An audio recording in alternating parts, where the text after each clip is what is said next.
My name is Jan, and this is Master James Holz, and we are the owners of this establishment. This is video number 3 in our series, and I'd like to say hello to Steve and April and their children, Sammy, age 12, and B, age 7, who particularly enjoy our QiGong classes. So they'll be joining us today, and some of our questions may be of interest to them as well. And my first question to you would be, what does the word or your name Sifu mean? S-I-F-U. Well, Sifu has actually a double meaning. The original traditional idea, it means father. Traditionally, you could refer to your father as a Sifu. But in the case of martial arts, it means teacher. And while discussing definitions, could we say, what do the words Tai Chi Chuan mean, and where does Tai Chi originate? Well, the last part is easy because Tai Chi originates in China. Specifically in what we believe to be the Taoist parts of China, specifically what they call Wudong Mountain, although there's some debate as to that exact origins because it's very old and we don't know for sure. As far as what Tai Chi actually means, Tai Chi generally translated is Tai is supreme or grand, and Ji is ultimate or unlimited. So put together, it's either grand, unlimited, or supreme, ultimate. And the last word is Chuan, which means fist or boxing. Okay, and Jim, can you tell us about the differences or the similarities between Tai Chi Chuan and QiGong, and what similarities there might be in yoga practice and Tai Chi? Okay, so QiGong is related to traditional Chinese medicine, and as is Tai Chi. The biggest difference, in my opinion, between the two is that QiGong is predominantly only for health, and usually short movements, with 1 or 2 actual movements within a sequence, and then repeated multiple times. That would be like the ruler that you demonstrated. Yes, exactly. In the Like second the ruler video. is a perfect example. Also, the monkey, which we also teach in our class, is another type of a QiGong exercise. There's only a couple of movements that you repeat over and over and over again. In the case of the monkey, it's really only 2 movements.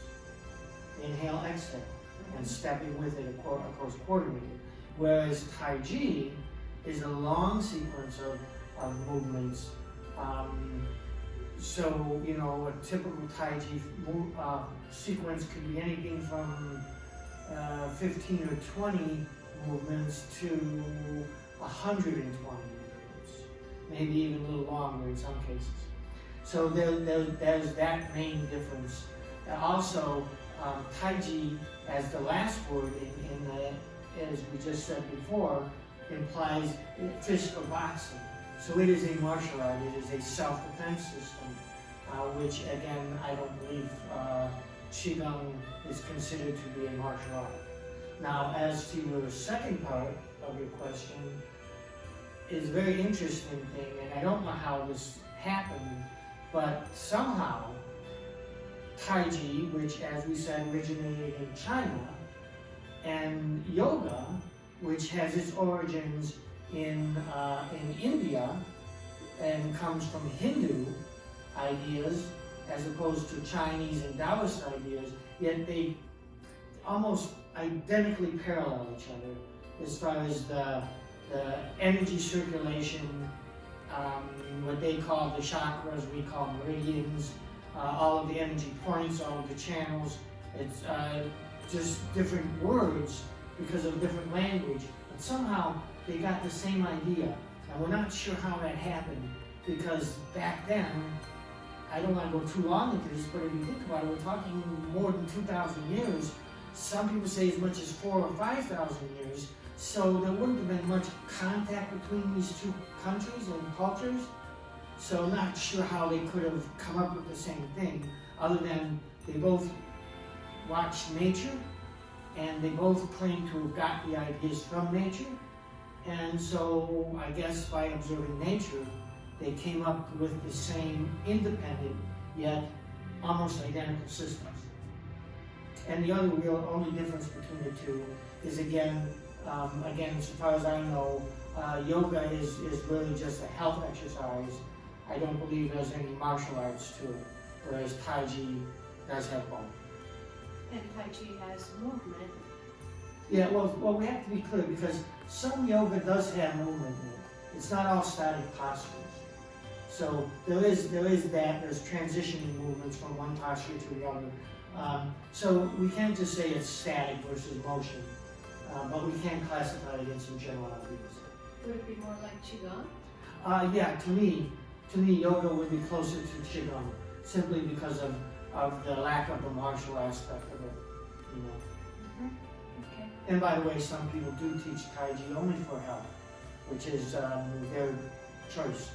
But the way I was taught is that the two go together, like yin and yang, complementary.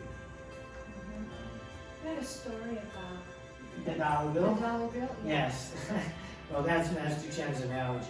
He likes to use these analogies to give people a clear idea. And he once talked about the idea that if you took a dollar bill and he tore it in half and gave one half to one person and the other half to another person, that the two halves are really not worth anything. You can't take one to the bank and say, give me $1. You can't even get 50 cents for it, because they won't want you to take the other part and try to get. So you need the two to make one complete, okay? And that's the idea of yin with the yang and yang with the yin. And then I have this t-shirt, much like the one I'm wearing, with the Tai Chi symbol, the circle with the two, within the circle, these two parts, one black and one white. And Jim, how did this symbol get to be? And can you tell us a little bit about this shape? And Well, that's another long question. I'll try to make it real brief. Years ago, I was at a workshop. In fact, it was Master Chen's 60th birthday party, and he had brought in a special guest who was a Taoist priest, and he gave us a very long lecture on what Tai Chi is and where it came from, its origins and stuff. But he started with a simple question as far as what it means, and everyone gave the translation that I gave, or at least no one really wanted to, but I ended up standing up and saying, well, this is what everyone says it means. And then he proceeded to explain that that was a literal translation, and he was talking about where the concept came from, which is what you're talking about. And in this case, what we were looking at, or what they were looking at, was simply an observation of nature. They would watch the sun rise over the mountain and notice that on the one side was light where the sun shined on it, and on the other side was a shadow. So light and dark, yin and yang. And as the sun reached the peak of the mountain, it switched. Slowly but surely, yin became yang and yang became yin. Light became dark, dark became light. Okay? And this was the origin of the concept. The reason it's designed or drawn the way you usually see it, with that black and white and the two little dots, is because they wanted a diagram, a picture, something that would represent this concept. And this was what they came up with, this circle with the yin and the yang, and then that's why you have the dot in it. And if you look closely, there's always implied motion. The idea that it'll either be traveling in a clockwise or counterclockwise direction, depending on the diagram, and therefore yin becomes yang and yang becomes yin and so on. And this is where the original concept came And when you talk about the movement, is there a right direction that this circle turns? Well, there is no right direction. It can go clockwise or counterclockwise. There's two variations that, oh boy, I think it was, I want to say Emperor Fu, but I'm not sure. But one of these guys was very knowledgeable, and he decided that there could be two variations. So that's why sometimes you'll see what looks like a clockwise and the other looks like counterclockwise. So there's not right or wrong, it's just two ways of expressing it, and it has to do more with the way the energy would move naturally in natural settings without any interference. In nature. In nature, yes. Yes, because again, they were all about observing nature and using nature as a guide. In fact, there's a old Taoist saying that says, the way to heaven is through nature. And what they mean is, by following nature, you follow the natural way, and therefore are close, or as close as you can be, to a higher power.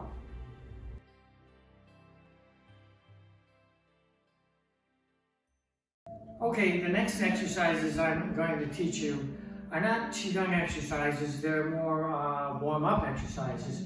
And that's what my teacher, Dr. Tao, who taught them to me, that's what he called them. He simply called them warm-up exercises. But after practice with him for a while, I discovered that he uses them quite a lot in his push hands. So I figured they were important, and I'd like to show them to you here.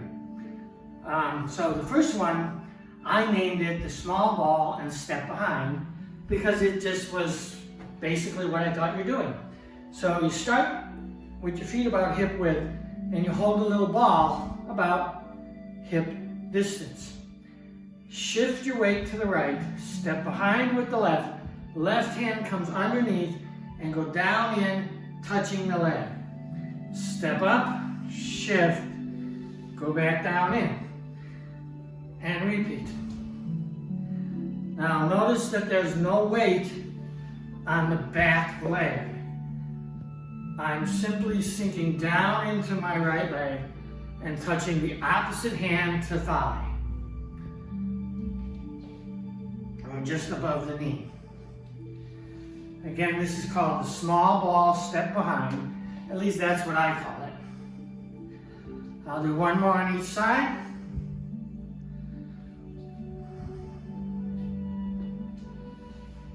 Now I'm going to go into what I call the big ball, because it's like holding a big ball. Shift the weight, turn, reach over the top. Come up, step, shift and turn, reach over the top. Come up, step, shift and turn, reach over the top. Step, shift and turn, reach over. Step, shift and reach.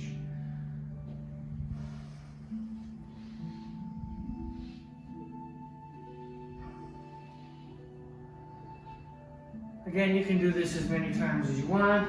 Notice there's no weight on the opposite foot. It just comes in as I reach over the top.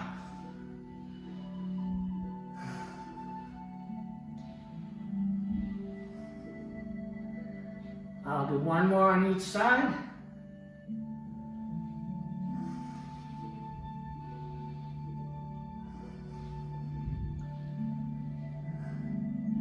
And now, the next one he showed me was just to kind of reach down, and I just call it bend down. And the idea is you shift the weight, and you go down into the leg. And down into the other leg. Opposite hand going forward.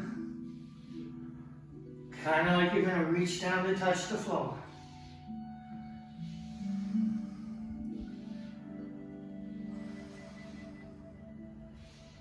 Try to keep your back straight. Don't crunch over. Go into the hip. Into into the hip. Not like this. One more on each side. Notice I'm not twisting my body, I'm turning at the hip. Thank you very much. Okay, the next thing I would like to demonstrate is the next piece of the short form Yang style that we teach in our school. I will do back view and then front view so you can see both angles. We left off on movement 30, single whip. 1, turn out on the right heel, left hand flattens out, shift and bring left hand in. Turn it on the left heel, push the left hand down, snake creeps down. Bend into the right leg, straightening the body, turn out on the left, shift to the left, pivot on the heel, bring up the right hand and knee, golden rooster. Step back, shift, bring up the left hand and knee, golden rooster on right leg, step to the side, shift, left hand under the right elbow, right foot forward on the toe as the hands go back to the left, wrist to wrist, bring the hands in and kick with the toe. Shift, right hand by left elbow, left foot forward as the hands go back to the right, wrist to wrist, bring the hands up and in and kick. Turn and spin. Come around, bring up the knee and kick.